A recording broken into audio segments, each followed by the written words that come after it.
prendre le temps de le signer, puis après ça, c'est virtuel, puis après ça, on fait une signature avec tout le monde. Les chefs Cris et Inuits au Québec ont signé un document qui protégera les caribous pour des générations à venir.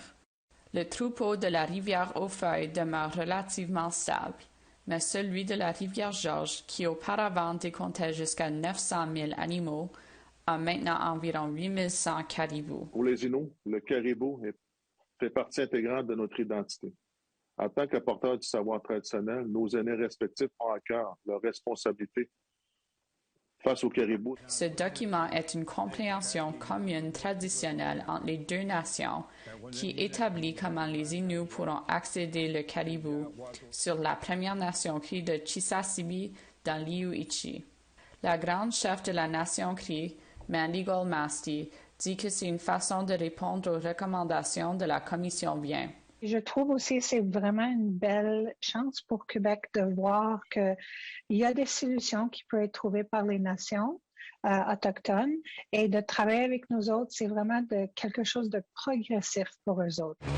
Afin qu'une chasse communautaire soit acceptée par les Cris et Inuits, les chasseurs doivent respecter les termes de la compréhension.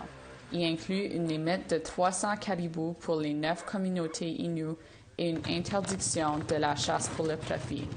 Cette compréhension est le résultat des années de collaboration entre les nations autochtones au Québec et des consultations avec des aînés, des chefs de famille et des chasseurs. Chef de Matimekush-Lac-John, Réal Mackenzie, dit qu'il est très content avec la compréhension.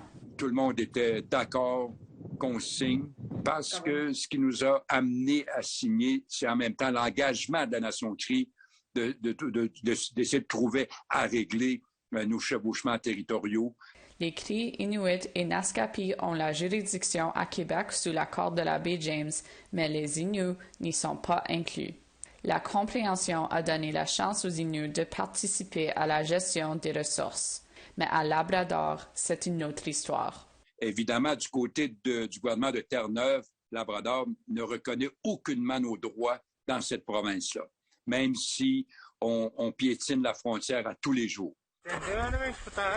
Shani Ambroise, un chasseur et l'ancien chef de Matimekush, dit que les Inuits doivent avoir une place à la table afin d'assurer la durabilité du troupeau Rivière-Georges. On n'a pas accès aux chiffres, on n'a pas accès aux méthodes ou donner nos idées nous-mêmes.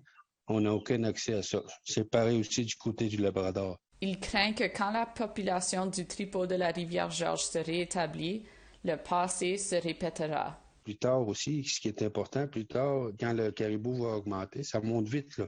Dans 10 ans, Terre-Neuve va vouloir refaire sa chasse sportive, puis on n'aura pas un mot à dire, puis il va falloir ramener ça en cours si on veut faire de quoi. Il attribue le déclin rapide du troupeau de la Rivière-Georges à la chasse commerciale et sportive à Terre-Neuve dans les années 2000.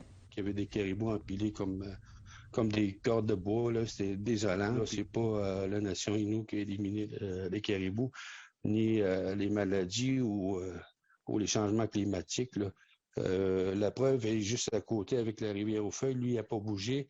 Malgré qu'il reste du chemin à faire, Ambroise supporte la compréhension commune. Je suis bien content, je l'accepte. Puis si les Cris te donnent la chasse pour pouvoir aller quand même pratiquer notre culture par après avec les caribous qu'on va ramener dans chaque communauté de la nation Innu.